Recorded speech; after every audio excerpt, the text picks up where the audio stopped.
Hello Daily Drafters and welcome back to the channel for today's Gauntlet League match. Today is match number 18 of what we hope to be 30 matches here in the league. If you are new to this series, check the top of the description. You can find my week 0 introduction to the league as far as what the mechanics are in this league, how everything works. And you could check the last 17 videos on the channel, which all are the first 17 matches of this league. Today is match number 18. The deck you see on your screen right now is the deck we are going to run in match number 18. We are running a black-red aggro sacrifice raid kind of deck here. We have some removal, stab, eaten alive, remorse, barrage, things like that. Krenko and Goblin here are some of our power and quote-unquote power, if you consider them that. But this is what we're running in match number 18 today, and we're looking for yet another win. As we head into today's match, here is a reminder of where we currently stand prior to our match today. We currently stand in 16th place with a record of 12-5, and we're looking to make a push toward top 8, and we're doing the best we can here. We've got a couple of losses to give before we start dropping down 17th and 20th as far as 7 and 8 losses respectively. And if we can get a win here, we jump up to at least 10th place. So, yeah, the farther and farther you get in this league, the more and more these matches matter. So we're really going to hope we could find the win today, and let's do it. And today's match will be against SoyBoy, who, if I'm not mistaken, was my very first opponent in the Arena Gauntlet League, the Duskmorn Arena Gauntlet League, which was the last one. And that was my first Gauntlet League, and they were my first ever opponent. We had a doozy of a match where they took me down very, very closely in a 2-1 win, where I had a really, really difficult blocking decision, and they got me there at the end. So we're looking for revenge today. They have a record of 12-7 and are sitting in 20th place in the league, currently playing a full 4-color deck. It's a base red-white aggro deck with a little bit of a black and or blue splash that you might see throughout here today. So, yep, the decks are getting a lot more streamlined, a lot more powerful, and the opponents that are left here in the league are good. And we're gonna have our work cut out for us here. So, without further ado, enjoy today's match. All right, we're starting on the draw today, and all right, Blast Runner is a 1-drop, but it's not looking the greatest in this particular hand. I still question actually adding this into the deck a week or two ago.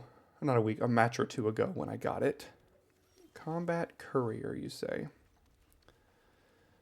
Okay, so you could sacrifice it to draw a card. We don't have any, oh no, a 1-lander. Okay, well, we're not putting a ton of pressure, I guess.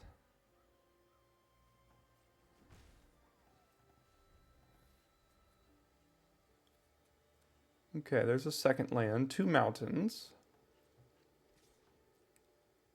Likely going to sacrifice this if I had to guess, so I hope we draw Gold Vein Pick. Interesting. So when they go to equip that next turn, I'm going to have to kill the Combat Courier more than likely here. I guess I could just do that now.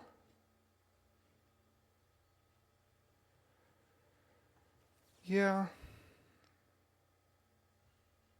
So the question is, like, do I attempt to have them... The thing is, if I draw a 3-drop, of which my deck only has like 2 or 3, then I get punished for this, but... Yeah, I think I'm going to do it now, so the Gold Vein Pick can't really profitably do anything here. Yeah, we have so many 2-drops in this deck, and we're just not finding any of them. That seems to be the theme of this week so far. Helpful Hunter, yeah, that's pretty good. Equip the Gold Vein Pick, it's a 2-2. I can't attack anymore. I guess I have to Burst Lightning it so I can Strongbox Raider next turn. This feels really bad to do, but I want to be able to cast the Strongbox Raider next turn with Raid here. So that's why I did what I did there. We're just not hitting any of our creatures, unfortunately. And we're forecasting our next turn here, but I mean, What am I supposed to do about that? Ooh, a foretell card. Oy.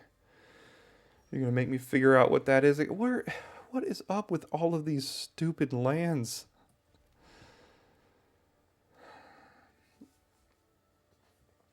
So red, white.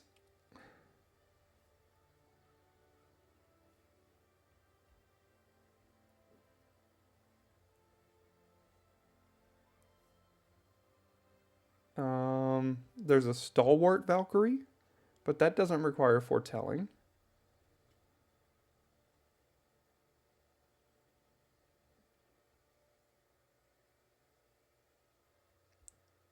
I'm not seeing the foretell card currently, but I don't think that changes me attacking or not here. Is it Iron Verdict? Luminous Rebuke. Yeah, that was already in hand, so there's not much I can do about that. So I just have to create 2 1/1s here. And hope we could find something off the top of the deck. We have drawn basically nothing since the start of the game except lands. Maybe we drew the Raider. 1, 2, 3, 4, 5. So we drew 1 non-land and 3 lands so far. Alright, Evolving Wilds, pass.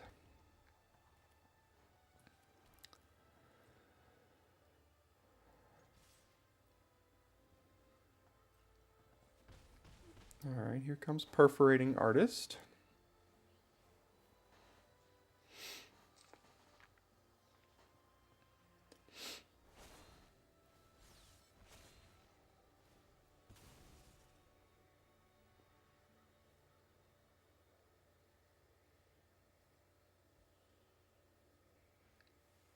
I can't actually search this pool as far as like search for the keyword foretell. That would be great if I could, but I just can't see the cards right now that would be able to be foretold.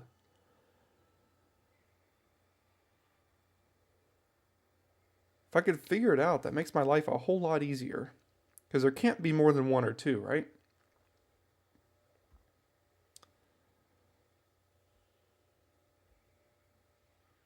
Oh, God's Hall Guardian,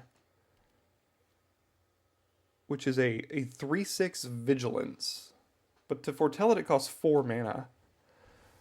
So they would have played that last turn though, right? Because they had all their mana and didn't do anything with it. Alright, 6 mana, guarded area. Yeah, that's really annoying.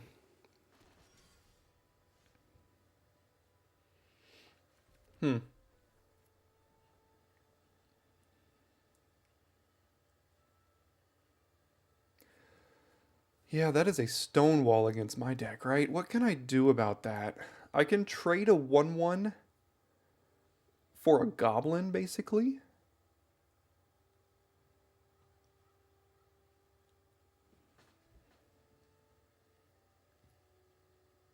Plus, I still get the trigger off of the Perforating Artist here. So they're going to eat it with the 3/3, but again, I get to trade it with the... basically turn that in to a goblin from Seersicer Goblin and get the trigger from the Perforating Artist here.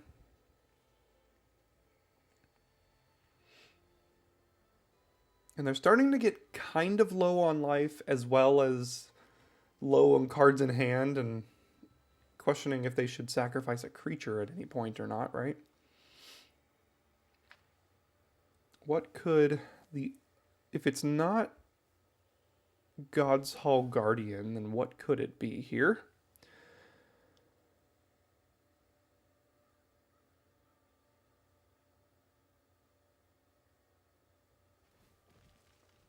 Okay, unearth, sure. Equip makes sense. Yeah, I don't really have good blocks on it. I guess they get a treasure then, right? I mean, I could trade, but that seems pretty bad. They get a treasure and an extra card in hand. This is kind of brutal here. So do I trade the Blast Runner for it? Honestly, so that they don't get the extra treasure. And then they have to decide if they want the card or to kill the Blast Runner here.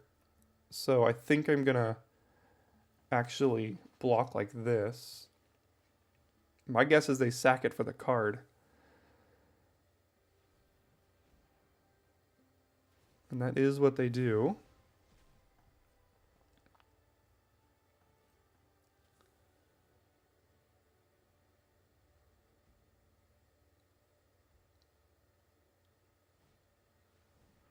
Slumbering Cerberus. That resolves. Do I use Searing Barrage here now?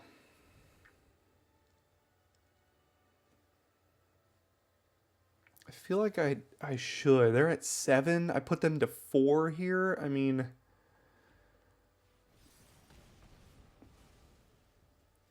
give me something good. That's not good. Block, block, block. Take exactly 2 here. That doesn't really do anything. So I just have to get a trigger off of both of these and just continually trigger this and hope something comes off the top of the deck.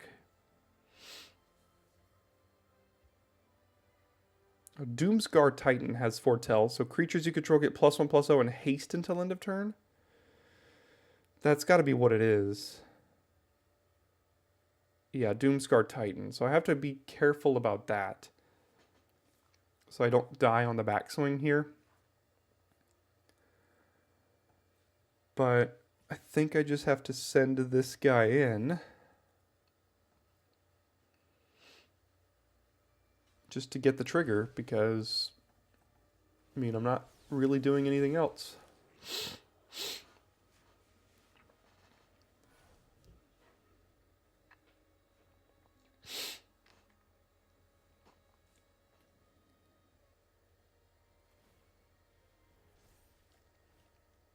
Youthful Valkyrie. And nothing else. Krenko. Yeah, that's something. I don't have free attacks now because they did this, so I don't want to trade this. But, I mean, if they haven't had removal yet, then Krenko's going to do some good work next turn. So let's see. We've got 1, 2, 3, 4, 5 goblins currently. Do they have the removal?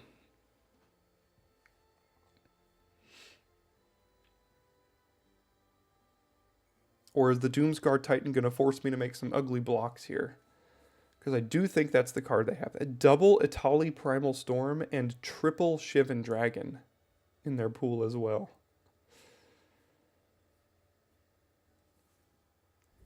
I think they're checking on Doomscar Titan here and seeing if they have good attacks or not, is my guess.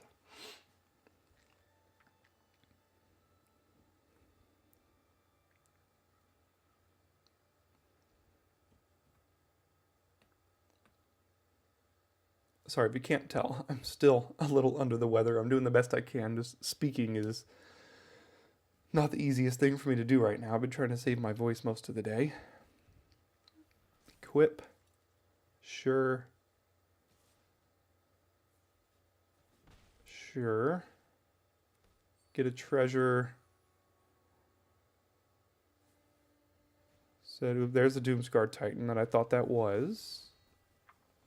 And there we go. All right.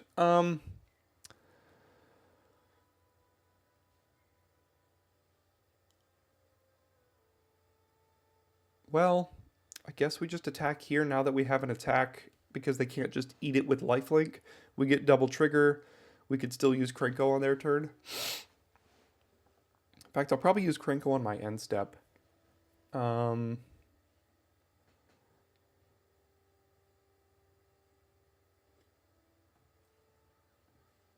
So let's attack here.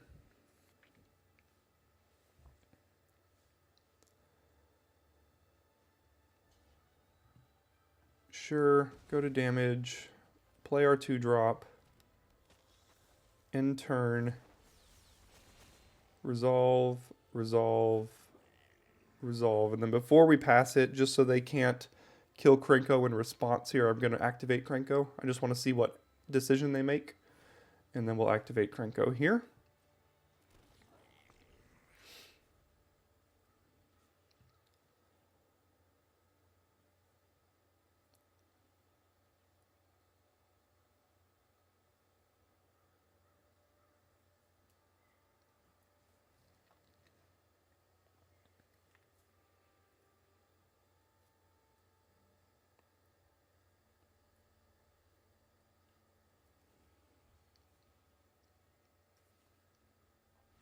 All right, Krenko got the job done there.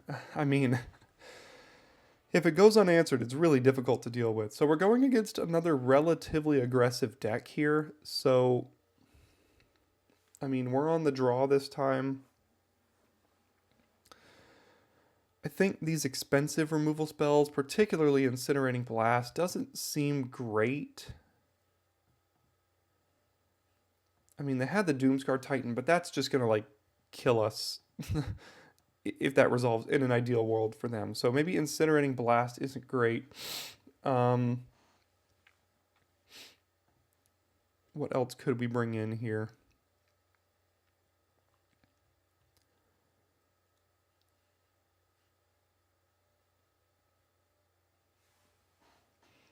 Honestly, bringing in Shivan Dragon isn't horrible. Dragon Trainer, they didn't seem to have a lot of flyers. This is just a body that makes a flyer that's hard for them to deal with and then chumps. So that's not too bad. And yeah, I think this seems fine. I think the wings are fine. And I'll probably run it like this. So let's try this in game number 2 here. So another red-white aggro deck. I'm worried about these double Itali Primal Storms. My deck can't deal with that particularly well. I've gotten one eaten alive. There's also a Circle of Loyalty. 6 mana. 6 mana card though, but it costs 1 less to cast for each knight you control. Don't know how many knights their deck would have. Oh, but the Guarded Heir, there are 2 Guarded Heirs, and Guarded Heir tokens are knights. So maybe the loyalty actually is good in their deck. The fact that they're taking this long to sideboard makes me think they might be deck swapping here. But that's not anything we can concern ourselves with at the moment.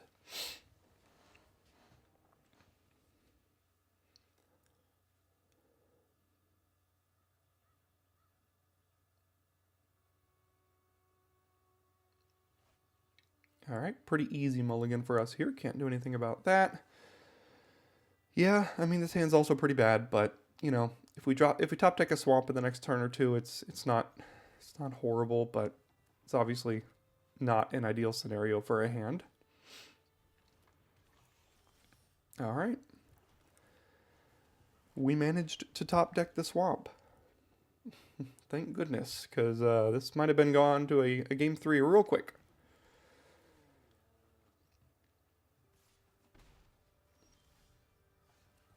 All right, let's go ahead and attack, get the goblin down, make our 1/1.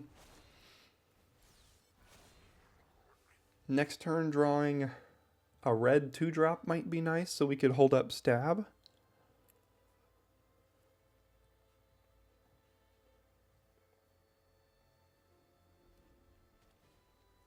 Banishing Light, getting rid of the goblin. Yeah, makes sense. Good card. Agonizing Remorse, not exactly it. Okay,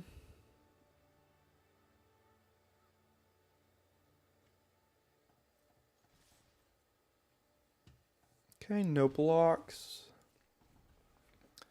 We'll see if we need to stab something here. Would very much prefer for us to have attacks next turn so the Strongbox Raider can actually trigger here. I hope there's not the 3 mana 4/3. Oh, okay, so there's the Doomscar Titan again. Let's get on in. Play the Raider.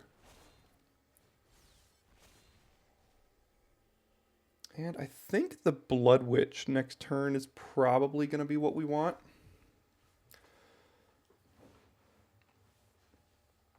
So there's a 4/4 coming at some point. Costs 5 mana. Yeah, 5 mana. Gives all creatures +1/+0 in haste. Ah, it's pretty good. Puts a lot of power and toughness on the board.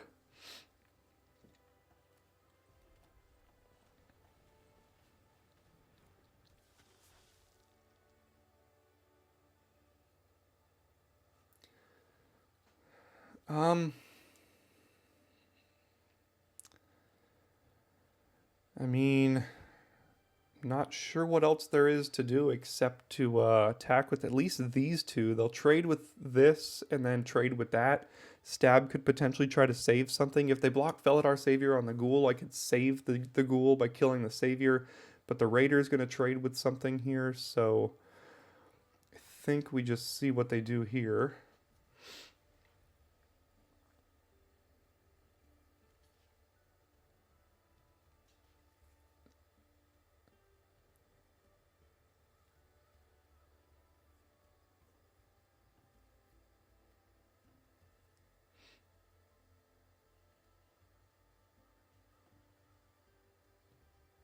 This block would be great for me, but they're probably looking at my pool and noticing that I have 2 stabs in this deck. So my guess is they're gonna erase this block here shortly.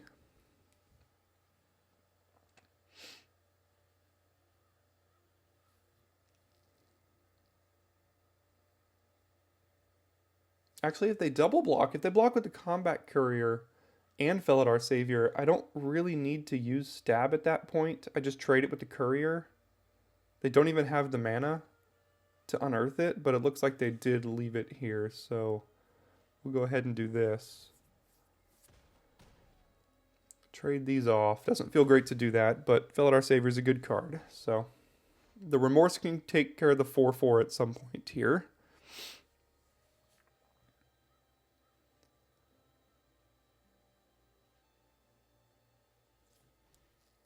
There's the 4/4. There's a land. And question is, do I Remorse so I can attack for 2? I don't know. Looking at the pool, with double Atali and stuff, I feel like I can leave a 4/4 for a moment. So I'm just going to let this happen here. Swamp. Interesting. Okay, so there's 4 colors going on over there. There's the Circle of Loyalty. Yeah. Yeah, that is tough.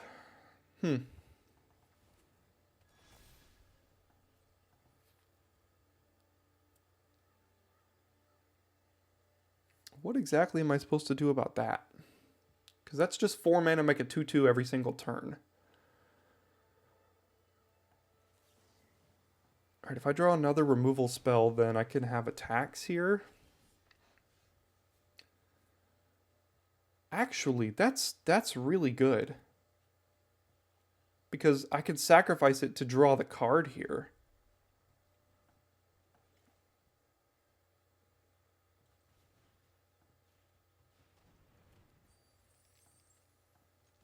So let's attack all. And it goes back to their graveyard, but I do get to draw the card. So that was quite the top deck. Of course, it was a land, but they are at 4 now. Circle of Loyalty is expensive, but makes blockers. Okay, that's a 2/2. No, it's 3/3.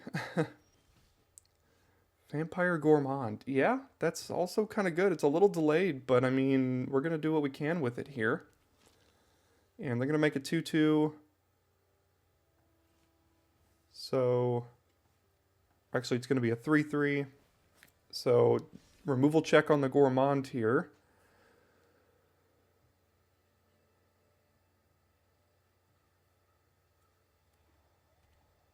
All right, looks like we got it there. Wow. Yeah, this deck is just continuing to find ways to grind through, and involuntary employment off the top is about as good as I could have asked for. I mean, we drew a lot of lands in a row, but then all it takes is 1 top deck, and we're able to beat cards like Circle of Loyalty and things like that. So, yeah, we take those. Good game, SoyBoy.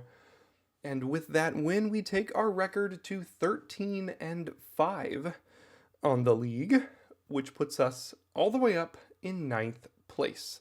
We are 1 spot out of top 8 currently. We still have 2.5-ish weeks left of the league. It's still too early to tell exactly where we're going to end up. But like I said, if we keep fighting our way and securing some wins, that's all we can ask of ourselves. Our tiebreaker over on the right is our opponent match win percentage. And as you can see, Ours is a little bit lower, so we really need these wins to help us in the event that we get stuck in an opponent match win percentage tiebreaker in a couple weeks when we're fighting for one of those top 8 spots. So, got a good win today. We are now 13-5, and this is where we end our 18th match.